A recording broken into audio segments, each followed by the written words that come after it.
Muito bem, olha, agora a gente vai falar de história bacana, história do Brasil, história de Mato Grosso do Sul. Já se passaram quase 150 anos desde a retirada da Laguna, um dos episódios mais conhecidos da Guerra da Tríplice Aliança. E para relembrar esse período, o Exército Brasileiro organizou uma expedição, percorrendo o caminho feito pela tropa brasileira.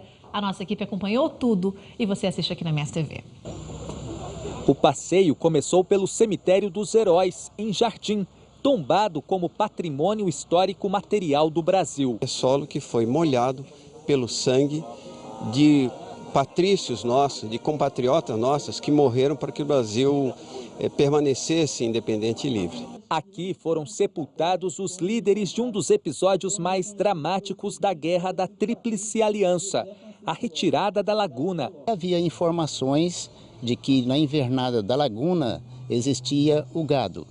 Assim, houve a entrada em território paraguaio, não havia o gado que se esperava.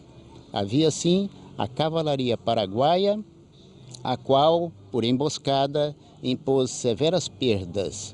Diante dessa situação, os militares brasileiros, abatidos pela luta e doenças como a cólera, resolveram se retirar do território paraguaio. Toda a história foi relatada em um livro, escrito por Visconde de Tuná, que aqui foi o guia do nosso passeio. Depois da morte dos líderes, os militares que tinham sobrevivido precisavam de comida que já estava escassa. E eles tinham um desafio pela frente, atravessar esse rio aqui, o Rio Miranda, porque do outro lado ficava a fazenda de Guia Lopes, onde tinham vários pés de laranja, que eles acreditavam que poderia servir como alimento e também remédio para as doenças. Refizemos o mesmo caminho usando uma ponte, mas naquela época os militares atravessaram nadando.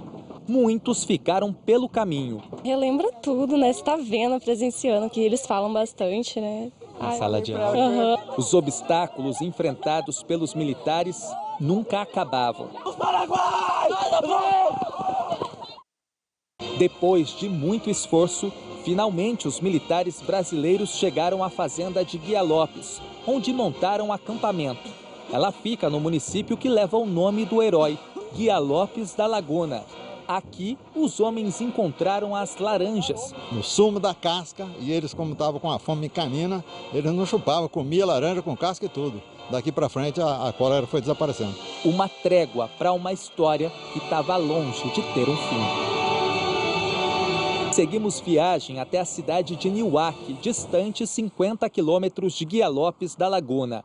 Foi para lá que os sobreviventes brasileiros seguiram a pé em busca de dias melhores. Mas quem chegou primeiro foi a tropa paraguaia, que ainda tinha um grande arsenal e cavalos. Os invasores mataram muitos moradores, destruíram a cidade e foram embora. Os militares brasileiros que não sabiam do ocorrido foram surpreendidos com a situação de caos. Eles ajudaram os moradores e tentaram recompor a cidade. Durante esse trabalho, uma nova cilada tomou a vida de mais combatentes.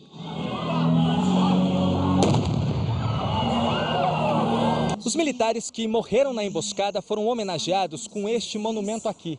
Ele foi colocado exatamente no ponto onde ficava a igreja de Niuaque.